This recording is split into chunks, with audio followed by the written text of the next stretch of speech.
Guys, আজকে Hugh বাড়ি থেকে এসেছে। আর বাড়ি থেকে আসার সময় আমাদের পছন্দের খাবার এই যে বরাকবাসের বাঁশকুড়োল এগুলি নিয়ে আসছে। আমি যেহেতু অসুস্থ, এইগুলি এখন হিউ প্রসেসিং করবে।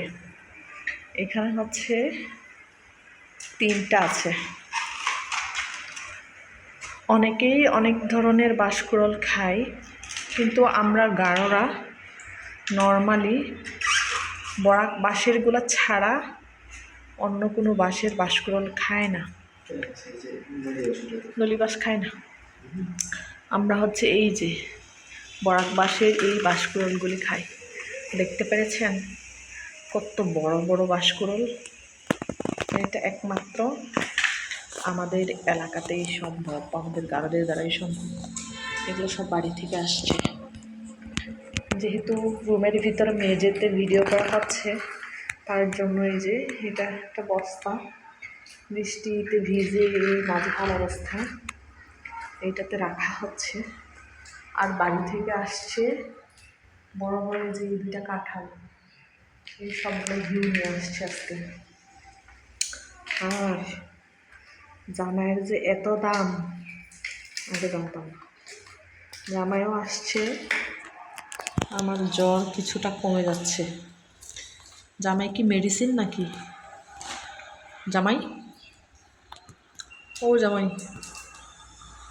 জামাই, এই যে দেখুন গাইস, এটা অলরেডি ছিলে ফেলা হয়েছে।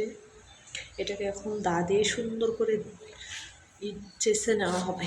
এই যে দেখুন, যারা যারা আপনারা বাঁশকুড়োল খেতে পছন্দ করেন কিন্তু প্রসেসিং কিভাবে করতে হয় জানেন না, তারা এই ভিডিও দেখে প্রসেসিং করে নিতে পারেন। এই যে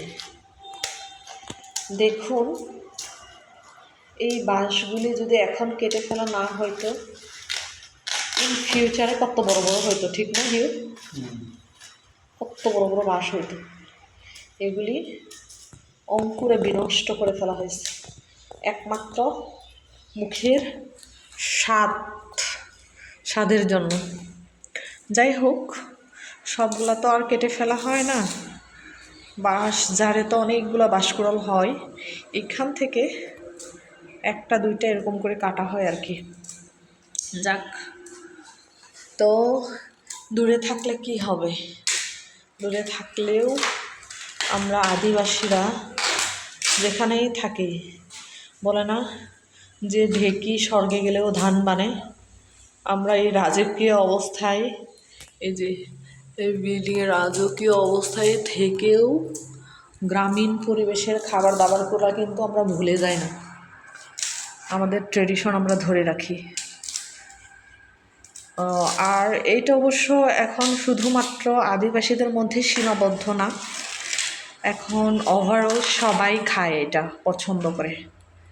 অনেকেই খায়, অনেকেই খায় না, কিন্তু অনলাইনের যুগ এসে দেখা দেখি এখন সবাই শিখে গেছে, এখন সবাই খায়। তো আপনারা যারা যারা খেতে চান চলে আসুন। এখানে 3টা আছে। আমরা একটা রান্না করবো আজকে মুরগি দিয়ে, আর 2টা হাফ বয়েল করে ফ্রিজ আপ করে রেখে দিব। তো আজকে এই পর্যন্তই। Tata, bye bye.